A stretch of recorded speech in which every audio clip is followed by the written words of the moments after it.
I've traveled all the way to scenic Slovakia in order to team up with Daniel Apologetics and destroy 5 of the dumbest claims Muslims make about Islam in desperate attempts to win converts. Well, that's a bit embarrassing. Fortunately, I have this magic tennis ball that allows me to cross time and space with the flip of a wrist, so the video is still on.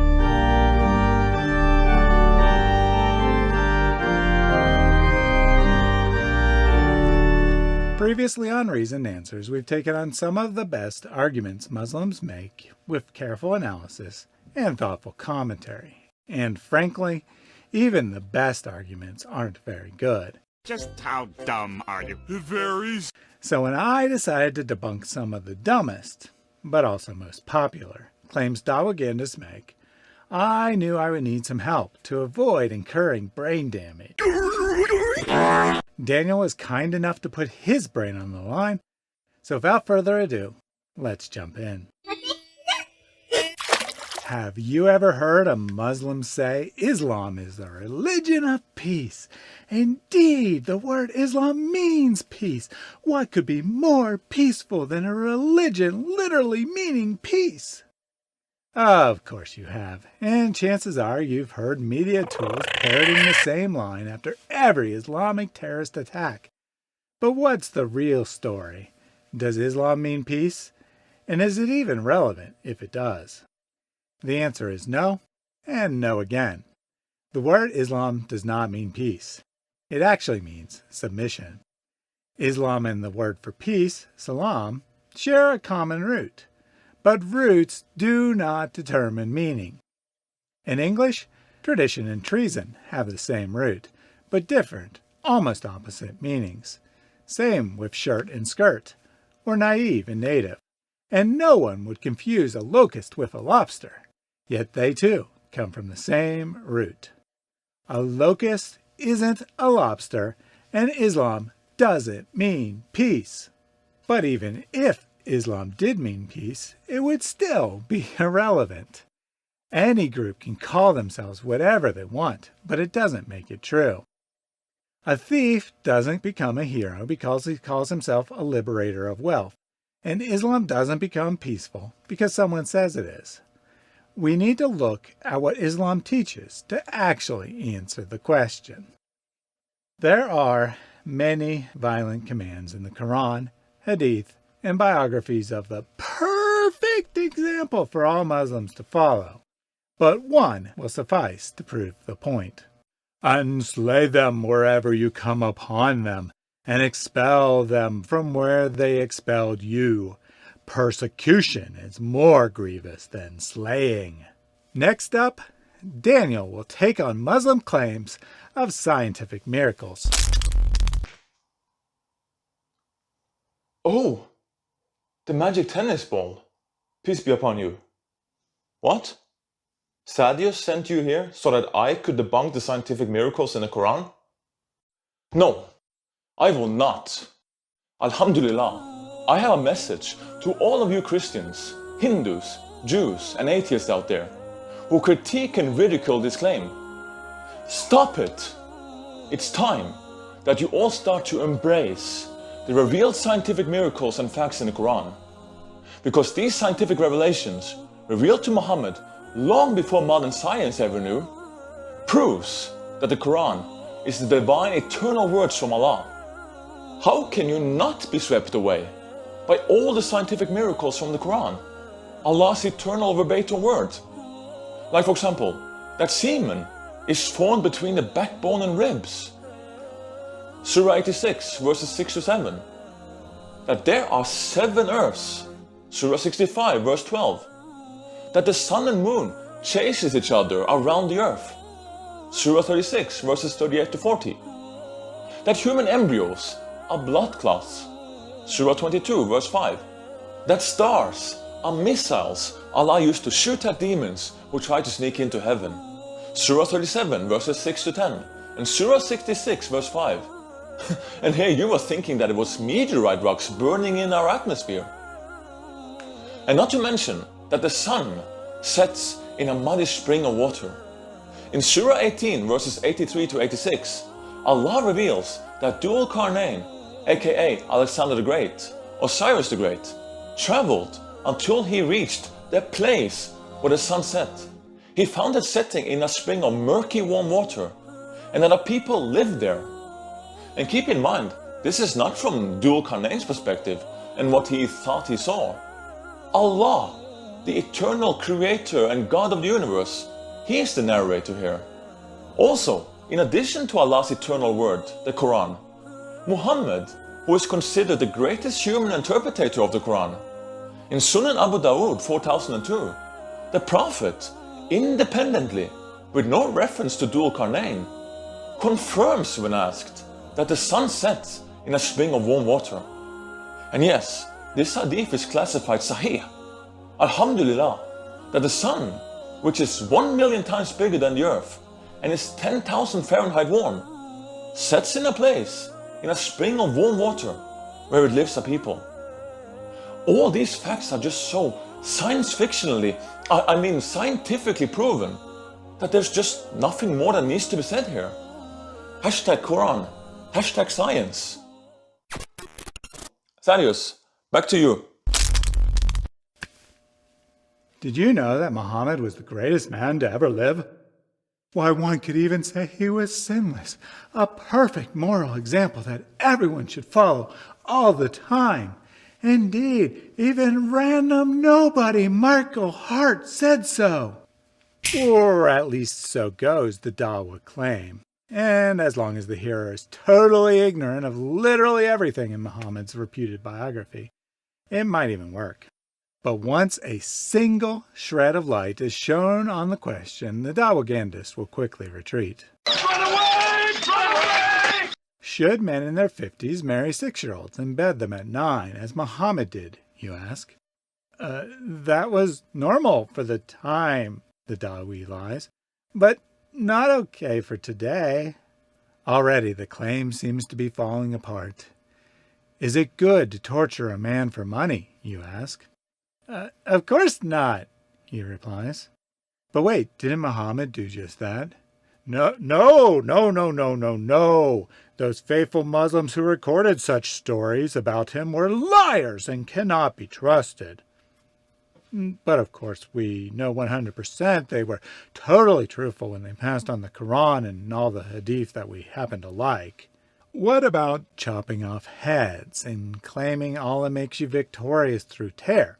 Is that something Muslims should emulate? Only if the Caliphate says so. And didn't Jesus once said he comes with a sword? That was clearly a metaphor explaining that following Jesus means sacrificing everything the world has to offer. Do not think I have come to bring peace to the earth. I have not come to bring peace, but a sword. For I have come to set a man against his father, and a daughter against her mother, and a daughter-in-law against her mother-in-law. And whoever does not take his cross and follow me is not worthy of me. Whoever finds his life will lose it, and whoever loses his life for my sake will find it. By the way, Muhammad himself acknowledged his sinfulness, asking forgiveness 70 or 100 times a day, depending on which hadith you read. Let's go ahead and move on. Thank you, Thaddeus. Next one is, Muhammad is found in the Bible. Our Muslim friends have used this argumentation for a long time, because Islamic truth claims depends on it. There are at least 4 verses in the Quran where this claim has its roots. Problem is, there is no Muhammad to be found in the Bible. Not directly by name, not indirectly by some other means. No strong mentions, no weak mentions, indirectly or direct.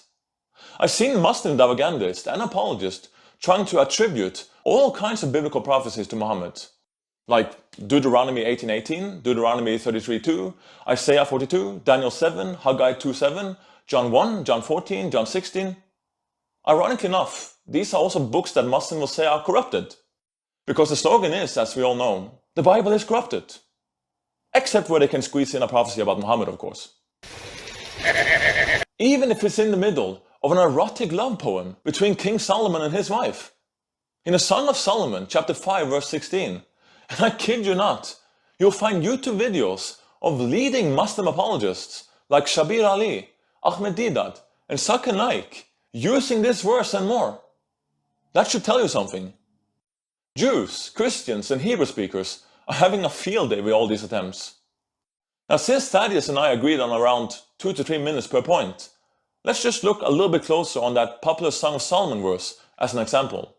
The word Muslim claim is about Muhammad in this passage is the Hebrew word for desirable, beautiful, lovely. And they will claim it sounds like Muhammad. In singular form, the word is pronounced Mahmed. In this passage, it's Mahmedim. It's plural given the context that follows. So, I guess we suddenly have multiple Muhammads in this erotical love poem between Solomon and his wife? Not only that, Muslims using this argument will say that the word is actually pronounced. The word in Hebrew is Muhammadim. But here on planet Earth, all Hebrew linguist scholars are unanimous that the word is pronounced Mahmadim. And for goodness sakes, if Muslims can mix Hebrew and Arabic language to draw out a prophecy about Mahmadim, Muhammadim-ish, then this same Muslim standard should logically follow elsewhere. So, as the Hebrew word for mouse is Akbar, does that mean when our Muslim friends are shouting Allahu Akbar, that according to their own standard, they are actually saying Allah is a mouse? That's rude. Thaddeus, catch. There aren't many arguments for Islam, and the few that Muslims offer aren't very good. But the arguments Dawagandists invent are downright genius compared to the one Allah offers for himself in the Quran. And if you are in doubt concerning that we have sent down on our servant, then bring a surah like it, and call your witnesses apart from God, if you are truthful. So much stupidity, and only 2 minutes to explain it. Where to start? Let's go with the author's own lack of confidence, as elsewhere he declares. Or do they say he has forged it? Say, then bring 10 surahs the like of it.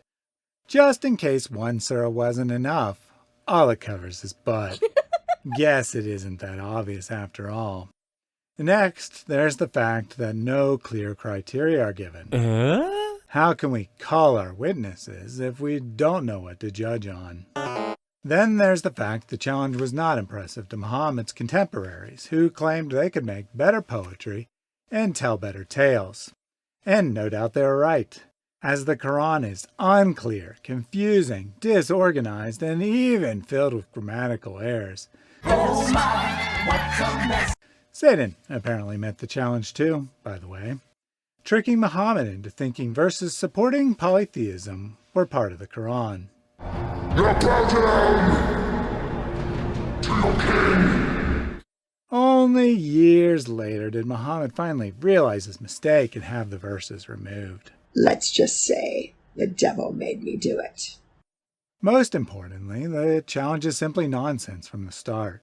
The Quran is no literary masterpiece. But even if it was, that would in no way prove it was true, let alone from God. I can't write a play like Shakespeare, compose a symphony like Mozart, or paint a picture like Raphael. But that doesn't mean those men were prophets, or that their works are the literal speech, music, or art of God. Leave it to Allah to create a challenge that is not only easily met, but would prove nothing, even if it wasn't. Indeed, even most Muslims recognize the weakness of the claim and rarely go to it. Yet, strangely, this is the best defense Allah has to offer. How is he so dumb? If you are smarter than your God, maybe it's time to find a new God. But what do I know? So far, we've covered 5 dumb arguments Muslims make about Islam. But the insanity doesn't stop there. Indeed, if there's one thing dahis love more than dumb arguments about Islam, it's dumb arguments about Christianity. And we're proud of that.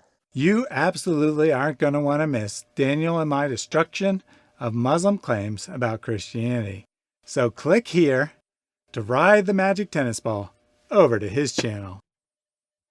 Thanks for watching.